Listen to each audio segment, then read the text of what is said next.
Hello, and thank you for tuning in to my first video of 2020. And in fact, the first video of a series I've been planning to create for a very, very long time. Arty Facts. Essentially, I do arty things whilst you sit back, watch and listen to some facts relevant to my creations at the time. It's as simple as that. I've been guilty of procrastinating and failing to get this idea on its feet for quite some time, but something that has really touched my heart recently, and I'm sure you would say yours too, it's the Australian bushfires. We've all heard about it, but how much do we really even know? So I've been doing a little bit of digging, and I'm going to fill you in on all the details I've found along the way whilst painting a picture I've drawn of a koala bear.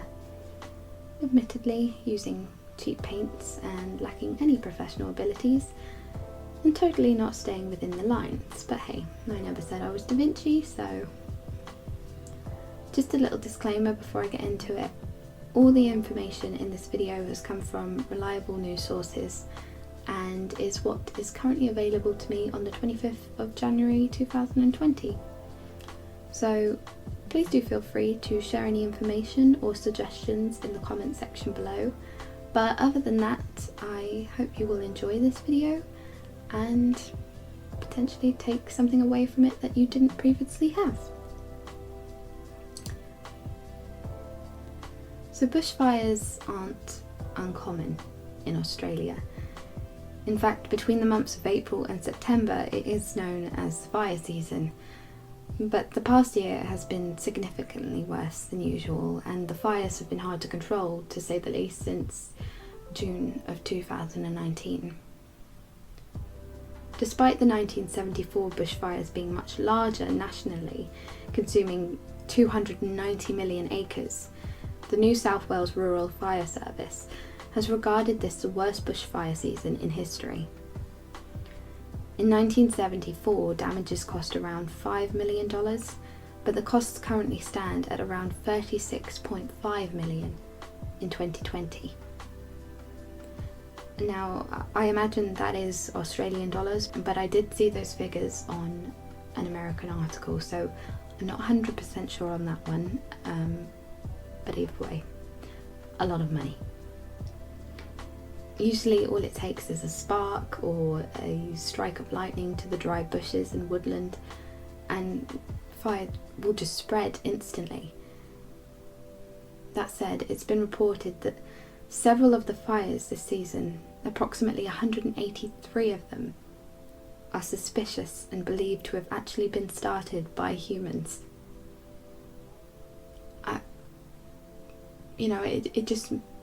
It makes you wonder who would do such a thing and why.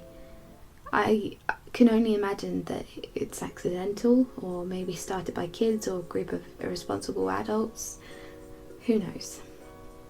But a little bit of background on that: the co-director of Australia's National Centre for Research in Bushfires and Arson has said that every year 13% of their bushfires are arson, and 37% are suspected arson. Believe it or not, that figure doesn't even include situations that would be considered as recklessness or accidents. So a bushfire caused by something like a barbecue going up would be classed as accidental and not arson. So these are situations where people are purposefully going out and lighting more fires and letting them get out of control. What you have to remember though, he goes on to say, that sometimes these people who are purposefully going out and starting more fires are in bad states of mind, or they have their own struggles that would bring them to do such a thing. So, that's just another element to the fires and something to think about, because I remember reading that and thinking, like, why? Why would anyone do that? But, the world isn't always so black and white. Obviously, the authorities are doing all that they can to stop the fires from spraying water and fire retardant from both the ground and the skies. But at this point, their main focus is really just to prevent the fires from spreading any further, rather than actually putting them out, because it's unachievable. It's impossible for them, really. They've resorted to a method that is containing the fire by digging earth boundaries around it so there's less chance of it spreading. But obviously that's still not enough, and even with firefighters sent in from the US, Canada and New Zealand, there aren't enough firefighters to tackle a blaze on such a large scale. And so thousands of people have put themselves out there and volunteering, and some have even lost their lives in doing so. To date, at least 25 people have lost their lives to the bushfires, with some additional unconfirmed deaths, but thousands have been made homeless since their houses were caught up in the fires. And as for the animals, I'm sure it won't come as a surprise that the figures are much, much higher than that. I read somewhere that it's looking to be around 1.25 billion deaths so far, which is hard to even comprehend, really. Many of the animals are now potentially endangered. Many of the already endangered species could very well have become extinct. A federal environmental analysis found that at least 80% of the areas affected by the bushfires were home to approximately 50 nationally threatened animals and plant species. So this could have wiped out their existence completely, but there really is no telling at this point. You may have also seen the interview with Terry and Robert Irwin talking about koalas and how now, unfortunately, they are going to have to be considered as an endangered species. They were saying that for koala bears, their natural instinct is to climb up out of the way of danger, which obviously is not safe when fire is involved. And many times they will climb eucalyptus trees, and the oil in the sap makes the trees very flammable, which is probably the worst place for the koalas to be because it can actually be explosive. Australia Zoo has released a statement saying that due to uncontrolled habitat destruction, there are only around 40,000 to 100,000 koalas remaining. And although that may still sound like a large amount, it's significantly less, and of course the destruction is ongoing. Many people have been taking koalas and other animals into their homes, attempting to nurse them back to health.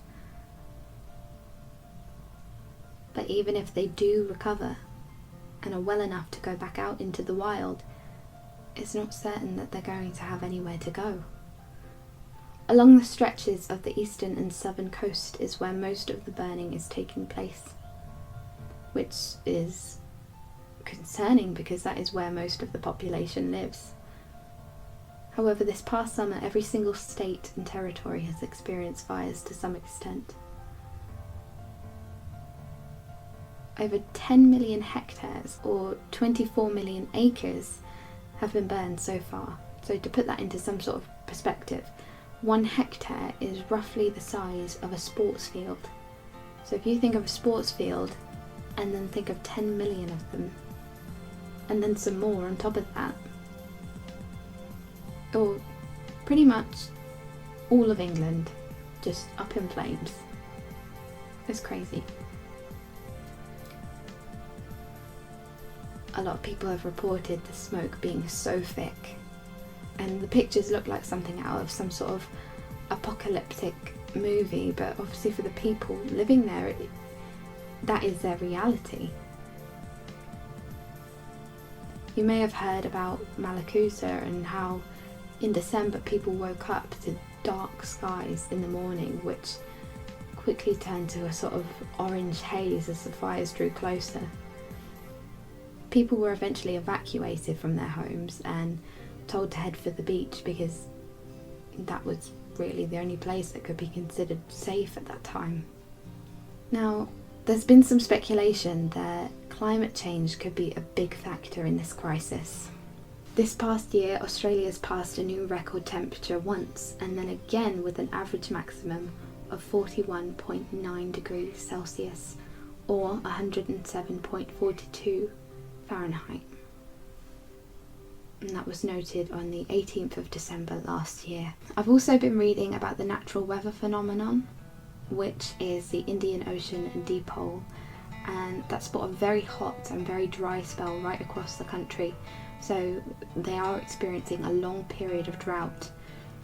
They had a downpour last week, which did help extinguish around 32 bushfires in New South Wales, which is being treated as the most affected area at the moment.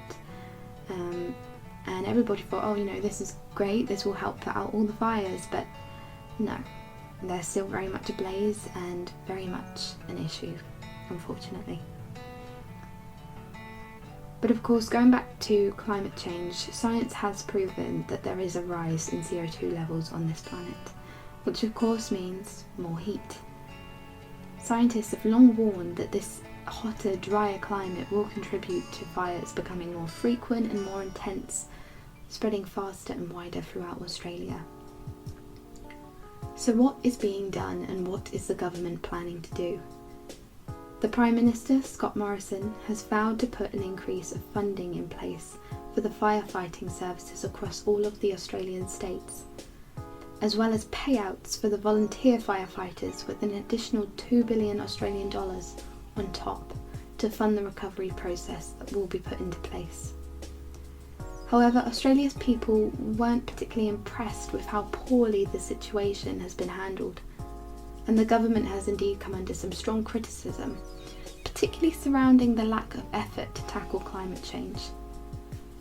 Australia is one of the biggest greenhouse gas emitters, but under international agreements, the government has now committed to reduction targets. Scott Morrison also took a holiday to Hawaii while all this was happening, which naturally pissed off quite a few people. I don't want to get too political here, but Australia, we feel you. Donations have been coming in from famous names such as Pink, Elton John, and they've actually donated large sums of money to help support the fire services. Hugh Jackman, Kylie Minogue, Margot Robbie, Chris Hemsworth, all of course who are from Australia, have also been donating and paying tributes via social media, just helping to raise awareness for what's going on out there right now, because sadly it's not really getting enough media coverage. And yes, we know it's happening, but I was actually shocked to learn the extent of just exactly how much damage is being made. Now, this one is a little touchy because people have spoken out about their frustrations regarding the coverage of the Notre Dame fire last year and how its fire spanned over just a few days, and yet it seemed to receive more support and donations as well as the media coverage. And it was really seen as a terrible disaster, which it was. Of course, the two are very different circumstances, but I think people have just been annoyed that, yes, a historical building burning down is very sad, but in Australia it's not just land, it's people losing lives, animals, plants, species, homes, gone. And it's heartbreaking. Of course, that goes without saying that there are terrible things happening all over the world as we speak, and they really aren't being talked about enough or getting the coverage that they need. And I would really like to make a video on those in the near future. Not all Arty Fact videos are going to be heavy and news related or political.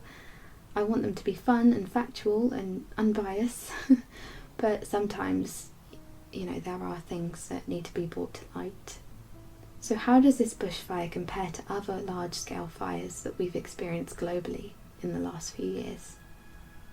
So if you remember, in California in 2018, fires broke through around 809,000 hectares, And in 2019, the Amazon fires saw 890,000 hectares, and the Siberian fires 2.7 million. Now remember, it currently stands at over 10 million hectares already. So what can we do, and how is the world responding?